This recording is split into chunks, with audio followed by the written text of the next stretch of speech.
పరలోక రాజ్యంలో 2 అంతస్తులు ఉన్నాయి, 2 స్థాయిలు. ఒక స్థాయి ఒకరికి, ఒక స్థాయి కనుమ వారికి. ఇంక స్థాయిలు లేవు, 2 స్థాయిలే. రెండో స్థాయిలో మనకు అనవసరం, 2 స్థాయిలే చెప్పుకుందాం. ఒక స్థాయి ఒకరికి, రెండో స్థాయి ఇంకొకరికి. ఆ రెండో స్థాయిలోనే మనం ఉంటాం. మొదటి స్థాయి మనకు అర్హత లేదు, అక్కడికి వెళ్ళడానికి మనకు అర్హత లేదు. రెండో స్థాయిలో ఉంటాం మనం. ఆ రెండో స్థాయిలో కనుక మనము వెళ్ళలేదనుకో, ఇంకా పాతాళానికే మనకి దారి, ఇంకెక్కడికి దారి లేదు, పరలోకానికి దారి లేదు. మొదటి స్థాయి ఎవరికి? ప్రకటన గ్రంథం 14:1 మొదటి స్థాయి ఎవరికో చూపిస్తాను. మరియు 2 అంతస్తులు ఉన్నాయని చెప్తున్నాను, పరలోకంలో 2 స్థాయిలు ఉన్నాయని చెప్తున్నాను. మొదటి స్థాయి చూపిస్తున్నాను. ఇప్పుడు జాగ్రత్తగా వినండి. మరియు నేను చూడగా ఇదిగో ఆ గొర్రె పిల్ల సియోను పర్వతం మీద నిలబడి ఉండెను. ఆయన నామమును ఆయన తండ్రి నామమును లిఖింపబడి ఉన్న. చెప్పండి, ఆయన నామము ఆయన తండ్రి నామము అంటే యేసుక్రీస్తు ప్రభువారి నామము, యేసుక్రీస్తు ప్రభువారి యొక్క తండ్రి నామము నొసళ్ళ మీద లెక్కించబడి ఉన్న 144,000 మంది ఆయనతో కూడా ఉండిరి. మరియు చెప్పండి, ఎంతమంది? 144,000 మంది. వాళ్ళకే ఉంది అర్హత మొదటి స్థాయిలో దేవునితో పాటు ఉండడానికి. రెండో స్థాయిలో ఉన్నవారు వాళ్ళ కింద ఉంటారు, వాళ్ళ పైకి ఉండరు. వాళ్ళే మొదటి స్థాయిలో ఉంటారు, 144,000 మంది. వారిలో మనం చేరొచ్చు కదా, ఆ లెక్కలో మనం చేరొచ్చు కదంటే. ఎప్పటికీ చేరలేం, ఎందుకంటే తేడా చూపిస్తాను, వాళ్ళకి మనకి తేడా చూపిస్తాను. చదవండి. మరియు విస్తారమైన జలముల ధ్వనితోను గొప్ప ఉరుము ధ్వనితోను సమానమైన ఒక శబ్దము పరలోకము నుండి రాగా వింటిని. నేను వినిన ఆ శబ్దము వీణులు వాయించుచున్న నాదమును పోలినది. వారి సింహాసనం ఎదుటను ఆ 4 జీవుల ఎదుటను పెద్దల ఎదుటను ఒక కొత్త కీర్తన పాడుతున్నారు. భూలోకంలో నుండి కొనబడిన ఆ 144,000 మంది తప్ప, ఆ భూలోకము నుండి కొనబడిన ఆ 144,000 మంది తప్ప మరి ఎవరును. అంటే ఎంతమంది? 144,000 మంది. 144,000 మంది అంటే ఎంతమంది? 144,000 మంది. ఈ 104,000 మంది తప్ప మరి ఎవరును ఆ కీర్తన నేర్చుకోనజాలరు. అసలు ఇంకా కీర్తన పాడే హక్కు అధికారం ఎవరికి లేదు. అసలు నేర్చుకోవడం కూడా రాదంట వాళ్ళకి. ఆ పాట పాడదామన్నా నేర్చుకోలేరు. ఆ 144,000 మంది మాత్రమే ఆ కొత్త పాట పాడతారు. వాళ్ళకే ఉంది ఆ హక్కు, ఇంకెవరికి లేదు. ఎందుకు చూద్దాం. వీరు స్త్రీ సాంగత్యమున అపవిత్రులు కానివారును ఎరుగుని వారునయుండి గొర్రెపిల్ల ఎక్కడికి పోవును అక్కడికెల్లా ఆయన వెంబడించును. గట్టిగా స్తోత్రం చెప్పండి. వీళ్ళు ఎవరో తెలుసా? హతసాక్షులైన వారు, దేవుని కోసం చంపివేయబడిన వారు. 2 స్త్రీ సాంగత్యము లేనివారు. పుట్టినది మొదలుకొని, అదే వయసు వచ్చినది మొదలుకొని పెండ్లి చేసుకోకుండా దేవుని కొరకు తమను తామే నపుంసకులుగా మార్చుకున్నవారు. అర్థమవుతుందా? దేవుని కొరకు, దేవుని సంఘము కొరకు, ఆయన రాకడ కొరకు, ఆయన రాజ్యము కొరకు నపుంసకులుగా మార్చుకున్నారు. స్త్రీ సాంగత్యం ఎరగకుండా పరిశుద్ధులుగా బ్రతికినవారు. అందులో పౌలు ఉన్నాడు. ఇప్పుడు మనకి భూమి మీద కనబడుతున్న యేసన్న గారి సంఘం ఉంది, హోసన్న మినిస్ట్రీ. అర్థమవుతుందా? ఇలాంటి వారికి తప్ప అక్కడ అధికారము, మొదటి అధికారం కన్మవారికి లేదు. నాకు కూడా లేదు, ఎందుకంటే నేను కూడా పెళ్లి చేసుకుని 2 బిడ్డలను కన్నాను. దేవునికి మహిమ కలుగును గాక. నేను స్త్రీ సాంగత్యము ఎరిగిన వాడిని, ఆ సంతోషం ఆనందంలో పొందినవాడిని. అలాగని దేవుడు వివాహానికి వ్యతిరేకి కాదు, అలాగని వివాహం చేసుకోవద్దని దేవుడు చెప్పలేదు. కొంతమందికి ఇచ్చాడు ఆ నడుపుదల. స్తోత్రం చెప్పాలి గట్టిగా. కొంతమందికి ఆ నడుపుదల ఇచ్చాడు. కొంతమందికి, ఎంతమందికి అంటే 144,000 మందికి ఇచ్చాడు ఆ నడుపుదల. వారిని కావాలనుకున్నాడు, ఎందుకంటే వారిని ఆయన దగ్గర పెట్టుకోవాలనుకున్నాడు, వారితో ఉంచుకోవాలనుకున్నాడు. అది మొదటి స్థాయి. రెండో స్థాయి వాళ్ళ కింద ఉండే స్థాయి, రెండో స్థాయి. అక్కడికి మనం వెళ్తాం. అది కూడా నాకు గొప్ప భాగ్యమే అనుకుంటాను నేను. మొదటి స్థాయి రాలేదని కుళ్ళిపోను, ఎప్పుడు కూడా వారం లేని స్థితిలో ఉండను. మొదటి స్థాయి లేకపోతే కింద స్థాయిలో అయినా, ఎందుకంటే వాళ్ళు పరిశుద్ధులు, నీతిమంతులు. ఆ పరిశుద్ధుల కింద ఉండడం కూడా ఆశీర్వాదమే కదా, ఆ నీతిమంతుల కింద ఉండడం కూడా ఆశీర్వాదమే కదా. కాబట్టి వాళ్ళ కింద స్థాయిలో ఉండడం కూడా నాకు ధన్యతే.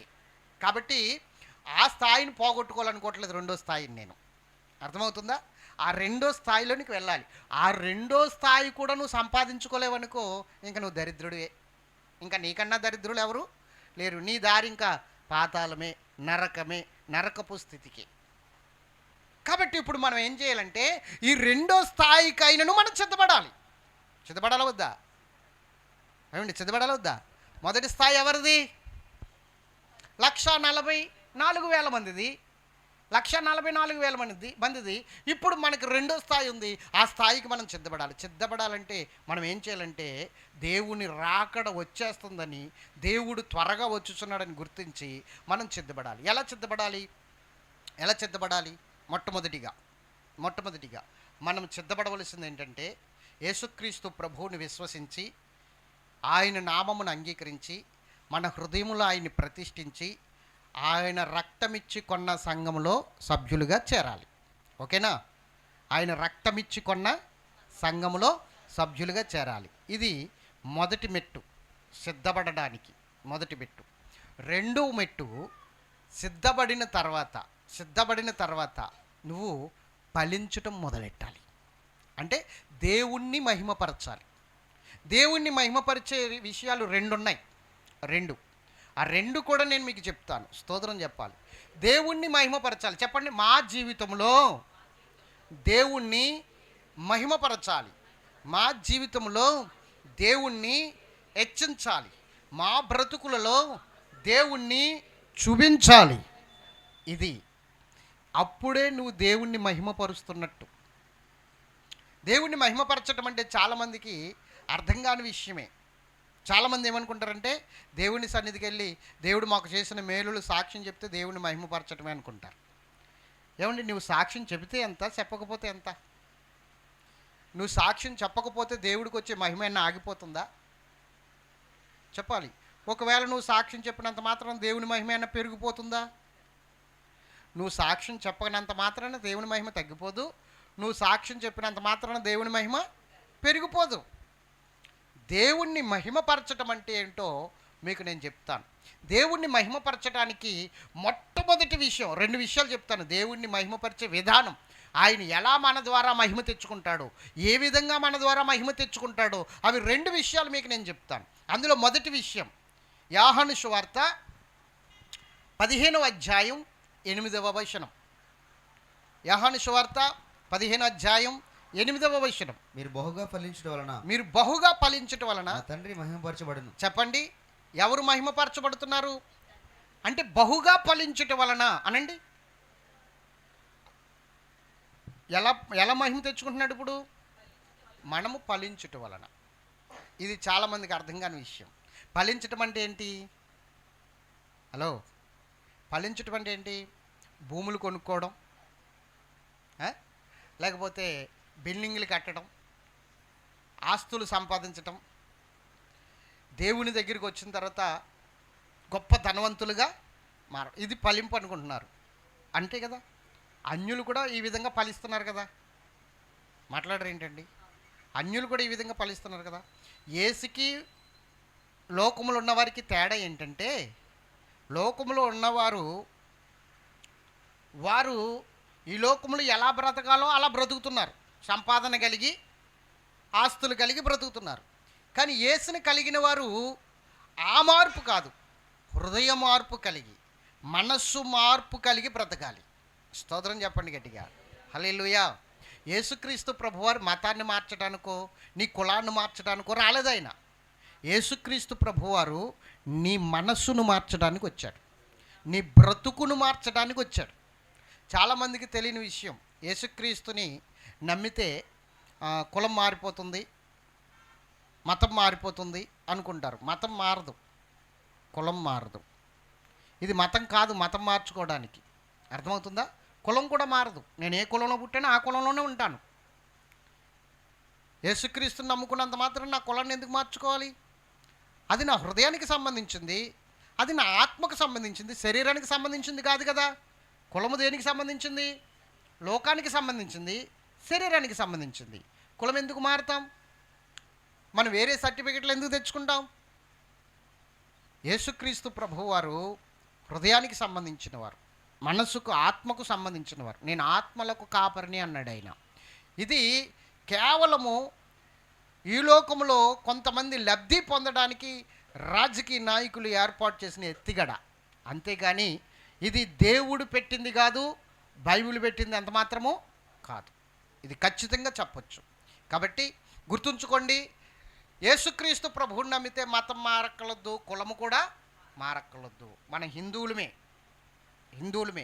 హిందువులు అంటే అర్థం ఏంటంటే విగ్రహారాధన చేస్తేనే హిందువుడు కాదు.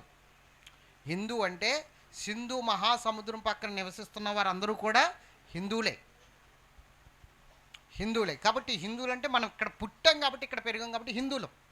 ఇప్పటికీ నేను చెప్తాను, నేను ఇండియన్ క్రైస్తవుణ్ణి ఖచ్చితంగా. మీరు అంతే. మీరెవరు? ఇండియన్ క్రైస్తవులు. మీరు, నేను, మనమందరం కూడా ఇండియన్ క్రైస్తవులమే. మనమేమి కులం మారక్కలొద్దు, మతం మారక్కలొద్దు, ఏం మారక్కలొద్దు. కేవలము యేసుక్రీస్తును హృదయంలో పెట్టుకుంటే సరిపోతుంది. ఆయన్ని రక్షకుడిగా అంగీకరిస్తే సరిపోతుంది. ఆయన ద్వారా మన బ్రతుకును మార్చుకుంటే సరిపోతుంది. మన జీవితాన్ని మార్చుకుంటే సరిపోతుంది. ఇది ఈరోజు అర్థం కావట్లేదు, చాలామందికి అర్థం అవ్వట్లేదు కూడా. స్తోత్రం చెప్పండి. మరి మీ దేవుణ్ణి నమ్ముకుంటే బొట్టెట్టుకోకూడదు కదా, మీ దేవుణ్ణి నమ్ముకుంటే గాజులు వేసుకోకూడదు కదా, మీ దేవుణ్ణి నమ్ముకుంటే పట్టీలు పెట్టుకోకూడదు కదా, సుట్లు పెట్టుకోకూడదు. మెట్లు అంటే సుట్లే కదా, ఆ చుట్లు పెట్టుకోకూడదు కదా. ఇవన్నీ మరి మీరు చెప్తారు కదండి. ఎవడు చెప్పాడు? బుద్ధి లేనోడు ఎవడో చెప్పుండొచ్చు. అపోస్తలుడైన పౌలు అపోస్తల కార్యం 15వ అధ్యాయంలో ఒక్క మాట అన్నాడు. తీయొద్దు, మీరు ఇంటికి వెళ్ళిన తర్వాత చదువుకోండి. ఏమన్నాడు తెలుసా? ఈ ఒక్క విషయంలో తప్ప అన్యజనుల మీద ఇంకే భారము పెట్టకండి అన్నాడు. ఏ ఒక్క విషయంలో? యేసుక్రీస్తు ప్రభువుని అంగీకరించే ఒక్క విషయంలో తప్ప, ఆ ఒక్క విషయము తప్ప యేసుక్రీస్తు ప్రభువుని అంగీకరించి ఇంకా సృష్టిని ఆరాధించకుండా ఉండండి చాలు. సృష్టి అంటే తెలుసు కదా, చెట్టు, పుట్ట, గుట్ట, మెట్ట, సీపురు గట్టను కూడా ఆరాధిస్తారు మన వాళ్ళు. అవునా? ఏం చేస్తారు తెలీదా మీకు? తెలుసా లేదా? సీపురుని ఏమంటారు? పిల్లలు వెళ్తే పిల్లకాయలు వెళ్తారు కదా, ఏం చేస్తారు? నీళ్ళు పోసి ఆ సీపురుతోటే. మరి లక్ష్మి కదా, మరి అదే. అందుకనే ఇవి వద్దన్నాడు. ఈ ఒక్క విషయంలో తప్ప, ఆరాధించే విషయంలో తప్ప ఇంకా దేని విషయంలో భారం పెట్టొద్దు. బొట్టు పెట్టుకోవడంలో తప్పులేదు, అర్థమవుతుందా? బంగారపు వస్తువులు వేసుకోవడంలో తప్పులేదు, అవన్నీ దేవుడు సృష్టించినవి. బొట్టు మరేమిటి? ఇండియన్ సాంప్రదాయం. బొట్టు ఎవరి సాంప్రదాయం? ఇండియన్ సాంప్రదాయం, పెట్టుకుంటారు, తప్పేముంది? మరి అలా అనుకుంటే చీరలు కట్టుకోవడం ఇండియన్ సాంప్రదాయమే కదా, అవునా కదా? అది మానేసావా? ఆ సాంప్రదాయాన్ని వదిలేసావా దేవుణ్ణి నమ్ముకున్నావని? మరి బొట్టు పెట్టుకోవడం ఎందుకు మానేసావు? పూలు పెట్టుకోవడం ఎందుకు మానేసావు? గాజులు వేసుకోవడం ఎందుకు మానేసావు? అది ఒక ఇండియన్ సాంప్రదాయం. ఇండియన్ క్రైస్తవురాలు నేను. యేసుక్రీస్తును హృదయంలో చేర్చుకున్నాను, ఆయన ఉండవలసిన స్థానంలో ఉన్నాడు, ఇవి నా సాంప్రదాయం ప్రకారంగా నేను వేసుకున్నాను అంతే అని చెప్పాలి నువ్వు. అర్థమవుతుందా? అవి తీసేయమని బైబిల్లో ఎక్కడా లేదు. ఏ బోధకుడు కూడా ఖచ్చితంగా చెప్పడానికి వీల్లేదు అవి తీసేయమని. ఇప్పటికీ నేను ఖచ్చితంగా చెప్తున్నాను, నేను ఫస్ట్ నుంచి చెప్తున్నాను, ఇప్పుడు చెప్తున్నాను, అవి తీసేయమని దేవుడు చెప్పలేదు. ఆచారాలను వదులుకోవాలి, సాంప్రదాయాలు కాదు. ఆచారాలు పనికిరాని ఆచారాలు ఉంటాయి కొన్ని. ఎదురులు చూడడం, ముహూర్తాలు చూడడం, అర్థమవుతుందా? వాస్తులు చూడడం, ఇవి ఆచారాలు. సాంప్రదాయాలు వేరు. బొట్టు పెట్టుకోవడం సాంప్రదాయం, గాజులు వేసుకోవడం సాంప్రదాయం, వస్తువులు అలంకరించుకోవడం, చక్కగా అలంకరించుకోవడం, ఒంటి నిండా వస్త్రాలు కప్పుకోవడం సాంప్రదాయం, అవునా కదా? దాన్ని వద్దని ఎవరు చెప్తారు? ఎవరు చెప్పరు. అలా చెబితేనే తప్పు. ఎంతమందికి అర్థమైంది? అర్థమైందా లేదా? రైట్, దేవునికి మహిమ కలుగును గాక. కాబట్టి అపోస్తలుడైన పౌలు ఏమన్నాడంటే, ఈ ఒక్క విషయంలో తప్ప వస్తున్న అన్యజనుల మీద ఇంకే భారము పెట్టకండి అన్నాడు పౌలు గారు. దొరికిందా వచనం? దొరికిందా? ఎన్నో వచనం? కాబట్టి 15:19 అన్యజనుల నుండి అన్యజనుల్లో నుండి దేవుని వైపు తిరుగుచున్న వారిని, చూడండి, అన్యజనుల్లో నుండి దేవుని వైపుకు తిరుగుచున్న వారిని మనం కష్టపెట్టగా విగ్రహ సంబంధమైన అపవిత్రతను, జారత్వమును గొంతు పిసికి చంపిన దానిని, రక్తమును విసర్జించుటకు వారికి పత్రిక రాసి పంపవలనని నా అభిప్రాయం. ఏలయనగా సమాజ మందిరములో ప్రతి విశ్రాంతి దినమున మోషే లేఖనములు చదువుట వలన మునుపటి తరముల నుండి అతని నియమం ప్రకటించు వారు ప్రతి పట్ల ఉన్నారని చెప్పాను. అర్పించిన వాటిని, రక్తమును గొంతు పిసుకు చంపిన దానిని, జారత్వమును విసర్జింపవలను. ఈ అవశ్యమైన వాటికంటే ఎక్కువైన ఏ భారమును మీ మీద మోపకూడదని, అన్యజనుల మీద ఇంకా మోపకూడదని పరిశుద్ధాత్మకును మాకును తోచుచున్నది. దూరంగా ఉండటకు జాగ్రత్త పడితిరా. చాలు. స్తోత్రం చెప్పండి. ఏమంటున్నాడు ఇప్పుడు?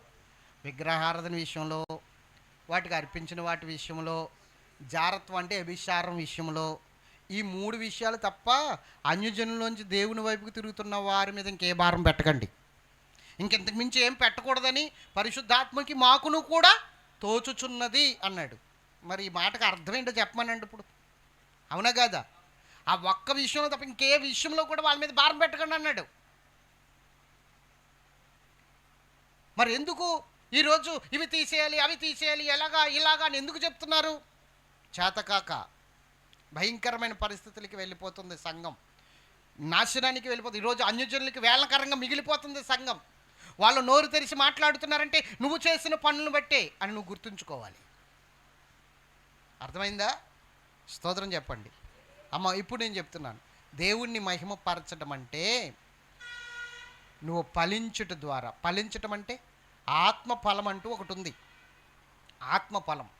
ఈ ఆత్మఫలం ఏం చేస్తుందంటే పాత జీవితానికి కొత్త జీవితానికి తేడా చూపించేస్తుంది ఈ ఫలం. అవునా? నీ పాత బ్రతుక్కి కొత్త బ్రతుక్కి, అంటే యేసుక్రీస్తుని విశ్వసించిన తర్వాత నూతన సృష్టిగా మార్చబడిన తర్వాత పాత బ్రతుక్కి కొత్త బ్రతుక్కి తేడా కనబడిపోద్ది. ఎట్లాగా? ఆత్మఫలము గలతీ 5:23 అనుకుంటా, 22 గలతీ పత్రిక 22. అయితే ఆత్మఫలం ఏమిటంటే ప్రేమ, సంతోషము, సమాధానము, దీర్ఘశాంతము, దయాళత్వము, మంచితనము, విశ్వాసము, సాత్వికము, ఆశ నిగ్రహము. 9 ఆత్మఫలం. ఎన్ని? 9. అంటే ఫలాలు కాదు, తొనలు. ఒక్క ఫలములో ఉండే 9 తొనలు. స్తోత్రం చెప్పండి. ఇప్పుడు నువ్వు బహుగా ఫలించటం వలన తండ్రి మహిమపరచబడుతున్నాడు. దేవుణ్ణి మహిమపరచడం ఎలాగో చెప్తున్నాను వినండి.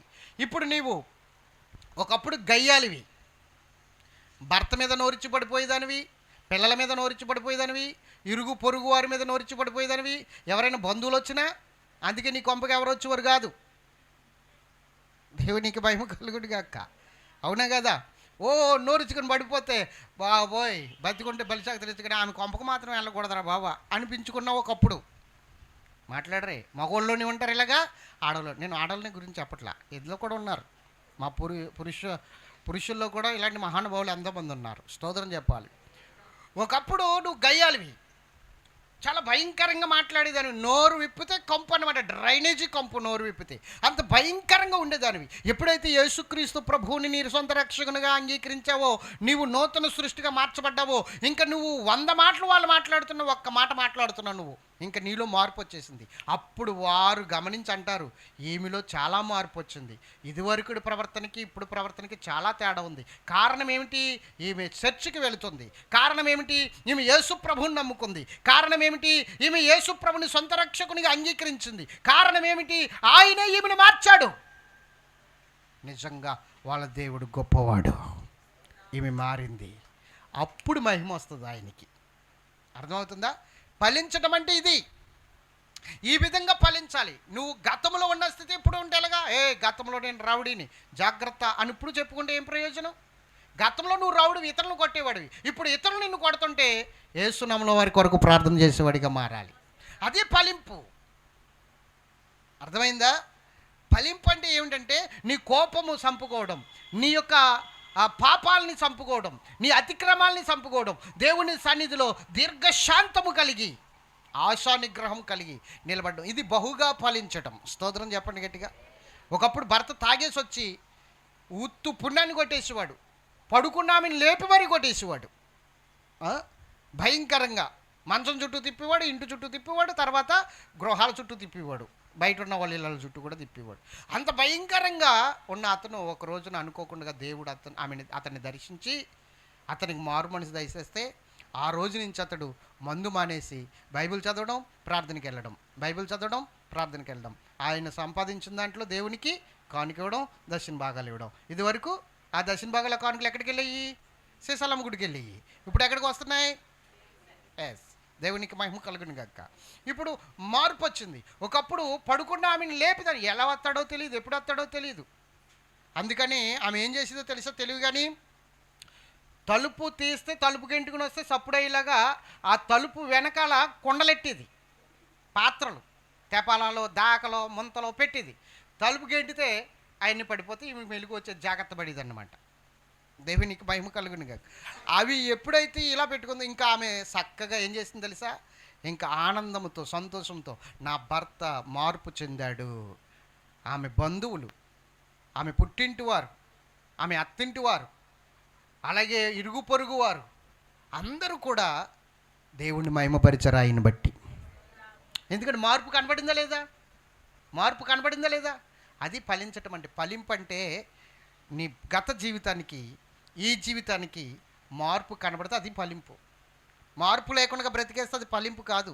అసలు యేసులో నువ్వు లేవు, నీలో యేసు లేడు, అందుకే ఫలింపు లేదు.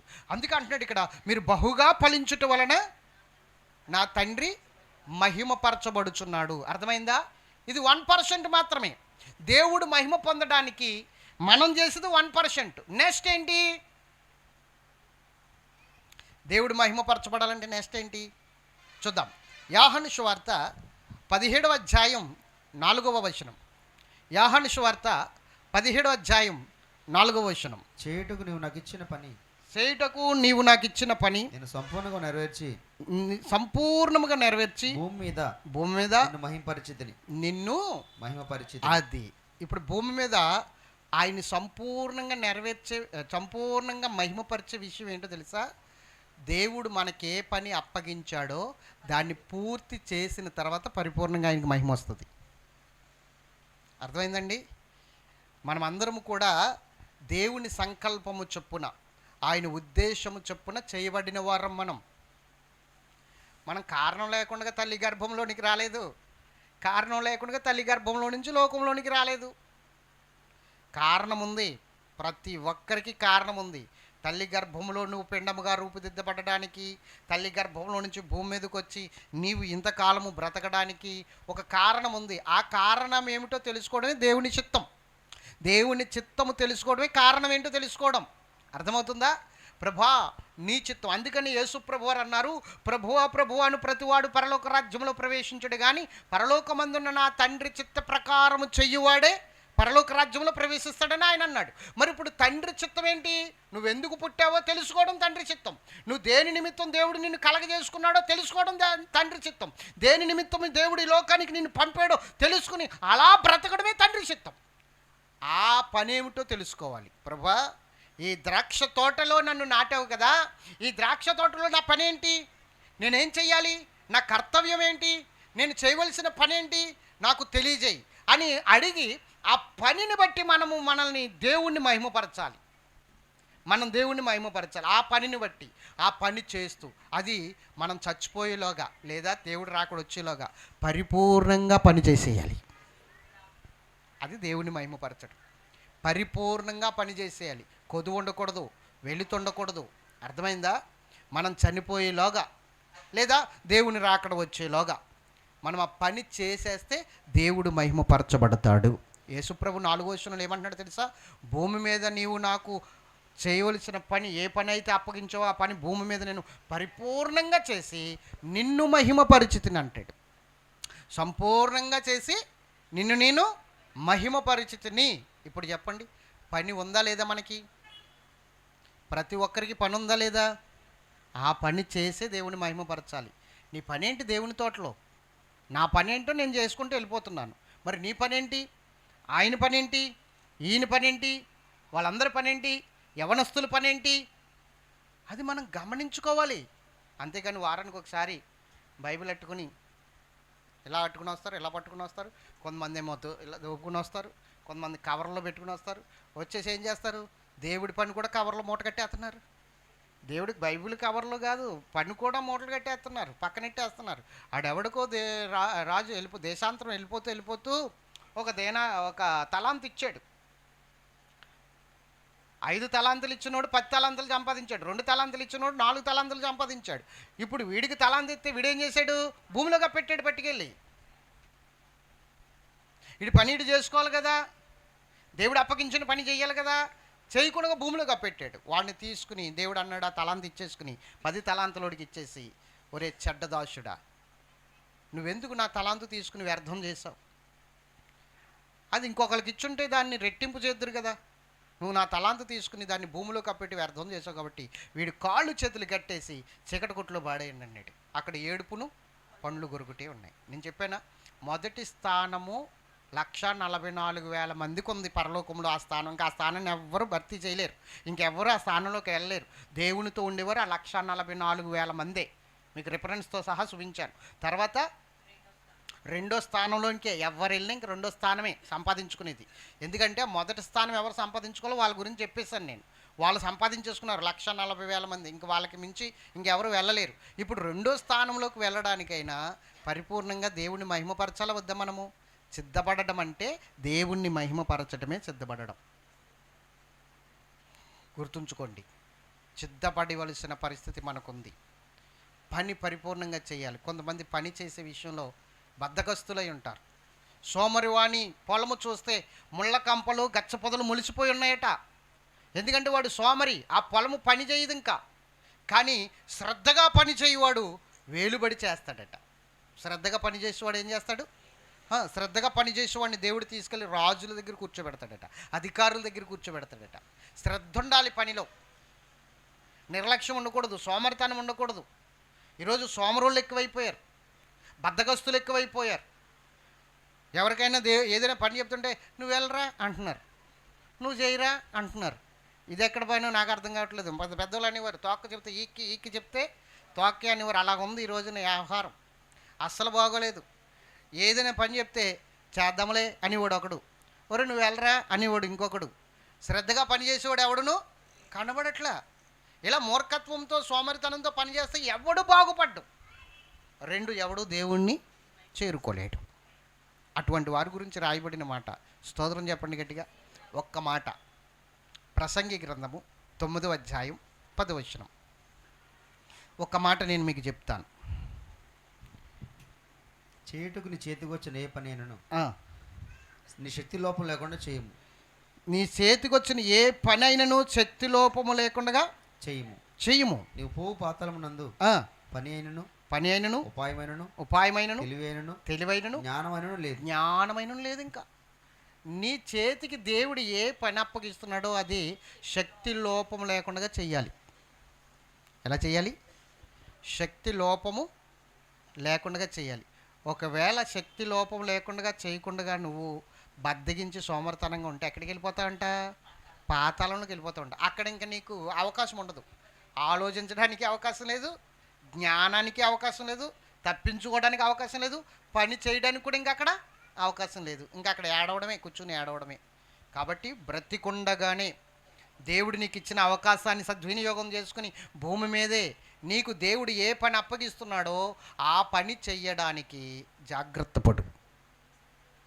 ఇక్కడ శ్రద్ధగా పనిచేసేవాడి గురించి ఒక మాట మాట్లాడుతున్నాడు. కీర్తనల గ్రంథం అనుకుంటా, చూడండి, సామెతల గ్రంథం 12వ అధ్యాయం 24వ వచనం చదవండి.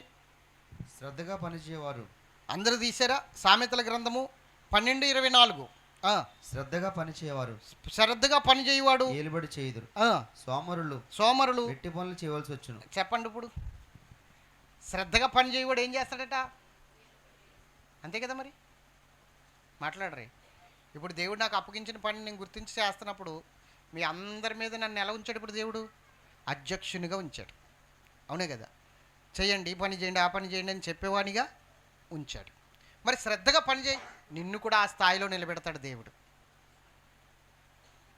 దేవుడు అన్యాయస్తుడు కాడు, పక్షపాత అంతకన్నా కాదు.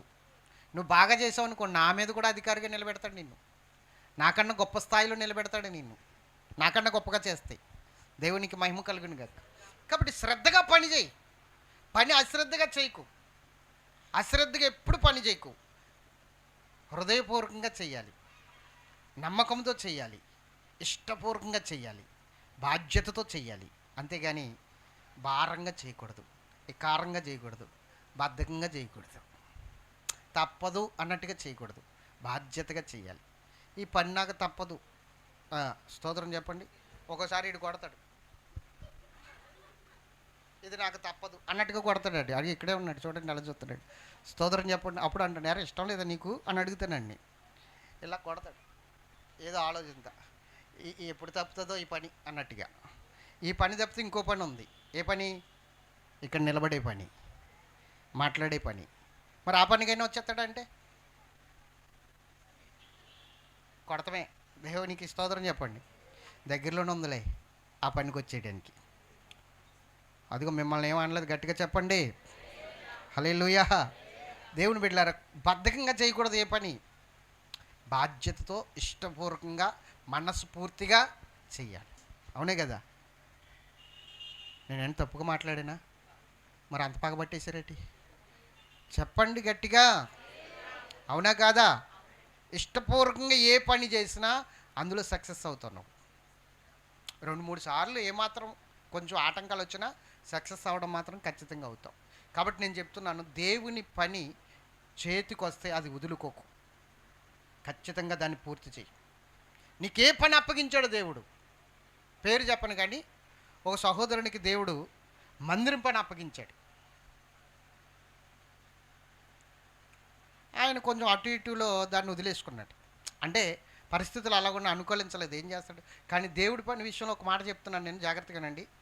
నీకు పరిస్థితులు అనుకూలించినప్పుడు అప్పగించడు, అది ప్రతికూలంగా ఉన్నప్పుడే దేవుడి పని దేవుడు అప్పగిస్తాడు. నువ్వు ఎలా చేస్తావు చూద్దామని. స్తోత్రం చెప్పండి గట్టిగా హల్లెలూయా. అర్థమవుతుందా? ఇది మాత్రం టెస్టే, ఖచ్చితంగా అగ్ని పరీక్ష ఇది, అందులో డౌట్ లేదు. సారేపోతు యాదవరాలు ధనవంతురాలా పేదరాలా? ఒక్క పూటకు మాత్రమే ఉంది ఆమె ఇంట్లో, అవునే కదా? ఏలియన్ పంపించాడో లేదు అక్కడికి, మరి ఆమెకు పరీక్ష కాదు అది. అన్నీ ఉన్నప్పుడు దేవుడేమి రా నా పని చేయండు, ఏమీ లేనప్పుడే నీకు ఆ పని అప్పగిస్తాడు. అప్పుడే నిలబడాలి నువ్వు. అయ్యో నా దగ్గర ఏమీ లేదులే, ఉన్నప్పుడు చూద్దాంలే, ఉన్నప్పుడు చేద్దాంలే అంటే సెట్ అవ్వదు. ఇంకా అది సెట్ అవ్వదు. తర్వాత ఏమో దేవుని కృప ఉంటే తప్ప తర్వాత సెట్ అవ్వదు. స్తోత్రం చెప్పాలి గట్టిగా. ఈ సహోదరుడికి దేవుని మందిరం పని అప్పగిస్తే ఆయన కొంచెం ప్రతికూలంగా ఉన్న పరిస్థితులు అనుకూలంగా లేవు. ఆయన మనసులో ఏమనుకున్నాడంటే, దేవుడు నాకు ఎప్పుడో ఇస్తాడు, అప్పుడు నేను చేస్తాను అన్నట్లుగా ఆయన ఆలోచించుకుని ముందుకెళ్ళిపోయాడు. కానీ ఎప్పటికీ కూడా దేవుడు ఏం చెప్తున్నాడంటే, 2020 చివరిలో మేము మందిరం కట్టాం, 2021 ఫిబ్రవరిలో మేము ఓపెనింగ్ చేసాం. 2020 కానించి 2019 కానించి మాట్లాడుతున్నాడు, 20 కానించి కూడా కాదు, 19 కానించే మాట్లాడుతున్నాడు. స్థలం కొన్న కానించే మాట్లాడుతున్నాడు ఆయనతో, మందిరం పని నీదే, మందిరం పని నీదే, మందిరం పని నీదే అని. కానీ ఇప్పటి వరకు కూడా దేవుడు ఏం చేస్తున్నాడో తెలుసా? అదే పని అప్పగిస్తున్నాడు ఆయనకి. ఈ పనే నీది, ఈ పనే నీది, ఈ పనే నీదని. ప్రభువా మరి ఏం చేయమంటావు? ఏమీ లేదంటాడు ఆయన. ఏమో నాకు తెలియదు, ఈ పని నీది అంటాడు ఆయన. ఇప్పుడు ఏంటి పరిస్థితి? ఎప్పుడు వెళ్ళి ప్రార్థన చేసినా వాళ్ళ ఇంటి దగ్గర, లేకపోతే వాళ్ళు ప్రార్థన చేసుకుని వాక్యం తీసినా దేవుడు అంటాడు, మందిరం కడతావా, మందిరానికి ఇది ఇస్తావా, మందిరానికి వచ్చేస్తావా? ఇంకా ఆ సహోదరుడు నా వంక చూసి అతను నవ్వుతాడు, అతను వంక చూసి నేను నవ్వుతాను. ఎందుకంటే తెలిసినదే కదా ఈ విషయం అంతా. అయ్య బాబు అలా మాట్లాడతారు, దేవునికి మహిమ కలుగును కాదు. తెలిసిందే కదా ఈ విషయం అంతా. అందుకని వాక్యం తీసిన అంటే ఏమొస్తుంది? మందిరం సమాచారమే ఎప్పుడు తీసిన. స్తోత్రం చెప్పండి గట్టిగా. కాబట్టి నేను చెప్పేది ఏంటంటే, నీకు అప్పగించిన పని ప్రతికూలంలో ఉన్నా అనుకూలంలో ఉన్నా అది మాత్రం నెరవేర్చే ఏదో రకంగా. అప్పటి నుండి దేవుడు నీ చుట్టూ ఒక కంచి వేయడం మొదలు పెడతాడు, నీ ప్రతి పరిస్థితిని ఆశీర్వదించడం మొదలు పెడతాడు. ఎప్పుడు కూడా అనుకూలంగా ఉన్నప్పుడు దేవుడు పని అప్పగించడు నీకు, ప్రతికూలంగా ఉన్నప్పుడే అప్పగిస్తాడు. అర్థమవుతుందా? స్తోత్రం చెప్పండి గట్టిగా. సారెపాతి ఎదవరాలు అందుకు సాదృశ్యం మనకి.